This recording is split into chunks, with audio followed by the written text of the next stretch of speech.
qui étaient parmi les prétendants à ces élections. Mais en fait, nous avons voulu aller dans le sens global du discours ambiant qui voulait que l'opposition puisse se réunir et travailler à essayer d'avoir une grande coalition au niveau de l'opposition. Une grande coalition en même temps, et en même temps, c'est l'opposition qui criait qu'il ne fallait pas aller aux élections et pas avec les parrainages, compte tenu de la décision rendue par la Cour de justice de la CEDEAO. Oui, le parrainage tel qu'il existe au Sénégal aujourd'hui,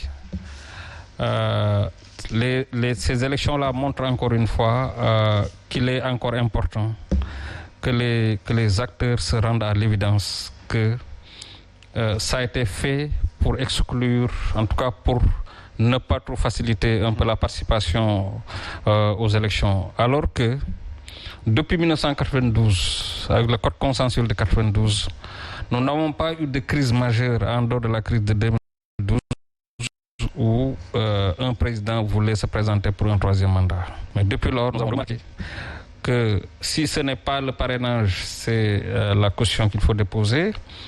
Et si le parrainage était fait de façon consensuelle, moi je n'aurais pas eu de grandes difficultés. Il y a beaucoup de choses qui méritent d'être regardées, qui méritent une réflexion profonde. Je donne juste un exemple. Lequel? Assez simple. On vous dit, vous devez présenter entre 34 000 et 55 000 parrainages. Et tu vois le parti au pouvoir qui vient se présenter avec 1 500 000 parrainages. Et quand vous regardez un peu comment ça se fait sur le terrain, mais il y a énormément de difficultés. Ouais, même s'ils ne peuvent pas venir déposer ces 1 500 000, mais pourquoi aller les collecter? Donc ça montre qu'il y a des failles, il y a beaucoup d'éléments, parce que là on le fait simplement pour exclure du jeu un certain nombre d'acteurs qui étaient censés pouvoir participer à ces élections. Quand il disait tout à l'heure qu'il y a des gens qui ne sont pas prêts, ça peut être le cas, mais il faut le dire à l'aune de la caution qui devait être déposée et du parrainage dont on ne sait pas, qu'on ne maîtrise pas encore. Il y a eu l'expérience de 2019, ça d'ailleurs qui a permis de sauver les 8 listes dont il parlait tout à l'heure, sur les 25 qui étaient là au départ. Sur les 25 qui étaient là au départ, il y en a 10 qui ont été acceptés a priori. Et c'est après la vérification que les 2 autres n'ont pas pu effectivement participer. Ça montre qu'effectivement, dans ce parrainage-là, il y a énormément de difficultés. Là, même eux, même les gens du pouvoir devraient se rendre à l'évidence qu'il y a des difficultés parce qu'aujourd'hui, ils sont rattrapés par leur propre piège. Ok. Alors Pape Diop, tout à l'heure, vous aviez soulevé un point important parce que, disiez-vous, il y a en tout cas des articles contradictoires dans le code. Comment cela est-il possible, compte tenu de l'expérience du Sénégal par rapport justement aux lois électorales? Oui, je commencerai par vous donner des faits. Vous avez vu qu'au moment du dépôt des parrainages et des dossiers de candidature, c'est Benno Bokk Yakaar qui a déposé en premier, le 4. Donc, eux, ils ont déposé et les parrainages et les dossiers de candidature. Alors que c'est quelques jours après qu'on a organisé un tirage en perspective de législative. Tirage au sort, moi je ne le retrouve pas dans le code. Ça a été peut-être fait de manière consensuelle entre les différents acteurs avec le concours de la société civile. Vous appelez différents acteurs, ça n'a pas été conduit. Même si vous dites 28, il y avait 28 partis qui sont présents. Est-ce qu'il y a combien de partis politiques au Sénégal? On parle de consensus, ce n'est pas un consensus dans la mesure où même les 28 qui étaient là-bas ne se sont pas encore présentés. Donc, il y a la loi. La loi dit quoi? Le dépôt se fait tel jour, dans des délais. Maintenant, au nom de quoi un parti? Parce que l'arrêté du ministre qui dit que les partis qui veulent, ça ne me lie pas, moi. C'est la loi qui me lie. Si je veux participer, J'attends le jour du dépôt pour venir. Mais M. Diop, Pape, on a vu ce qui s'était passé en 2019. Il y a eu des bagarres, il y a eu des échauffourées, il y a eu véritablement un envahissement justement du Conseil et par rapport véritablement au dépôt des listes. Donc si on ne faisait pas trop attention par rapport justement à ce tirage au sort, peut-être qu'on en arriverait à avoir des images qui ne seraient pas de bonnes images pour le Sénégal. Très symbolique, devant la porte ou bien dans les bureaux du Conseil constitutionnel que se sont déroulées ces échauffourées. Effectivement. Le ministère de l'Intérieur, la DGE, qu'est-ce que la DGE représente par rapport au Conseil constitutionnel? Donc, si les juges du Conseil constitutionnel n'ont pas jugé utile de faire ce tirage au sort, parce que la loi ne permettait pas de faire ce tirage au sort. L'administration ne repose, c'est basé sur aucun article du Code pour organiser cela. C'est pour dire que ce parrainage-là a des limites. Et s'il fallait régler ces questions, il fallait les régler en amont dans le cadre des comptes et inscrire ces modifications-là dans le code électoral. Mais il ne faut pas faire du tafiyengel comme on l'a fait.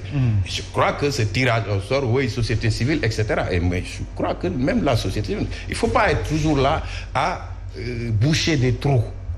Comme on l'a fait, oui, il y a 47 listes, non, il faut prendre 3, tout ça. Ça n'est pas conforme avec ce que nous dit le code, non code. Il faudrait qu'au Sénégal, on arrête de faire des lois de circonstances.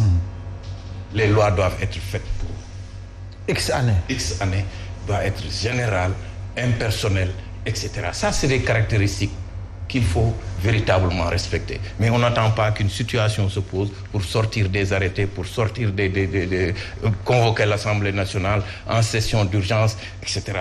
Qu'est-ce que ça signifie? C'est ça qui pose en vérité ces problèmes. J'avais parlé des articles. Les gens ont déposé, parce qu'on dit, il y a un article qui dit qu'on dépose et les parrainages et le dossier en même temps.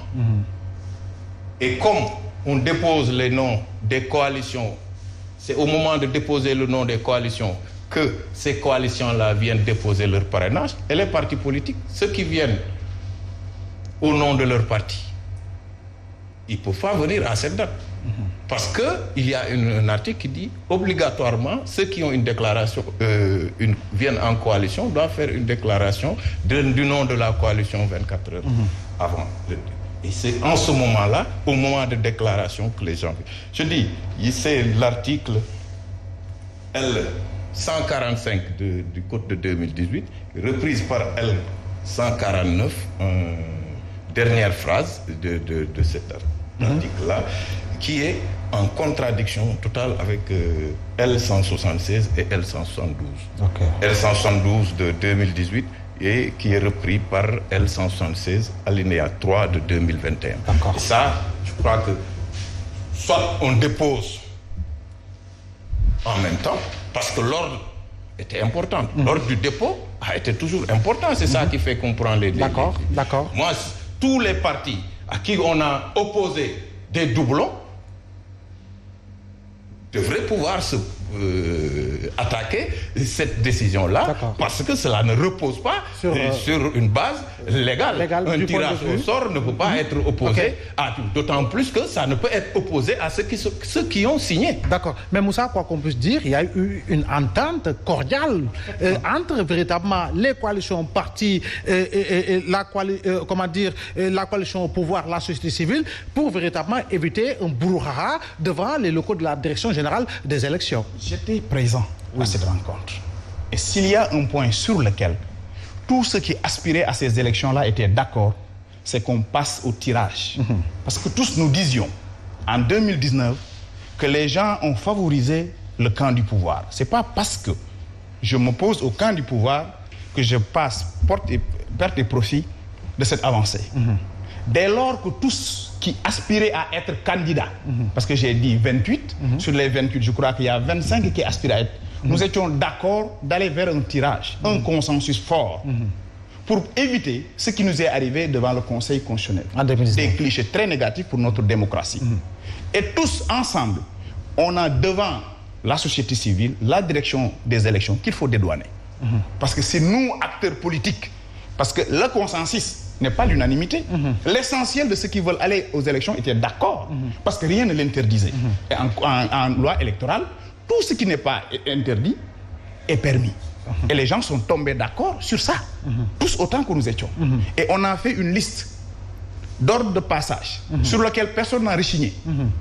Malheureusement, comme je l'ai dit, c'est là où je confirme que beaucoup n'étaient pas prêts. Parce que quand ils devaient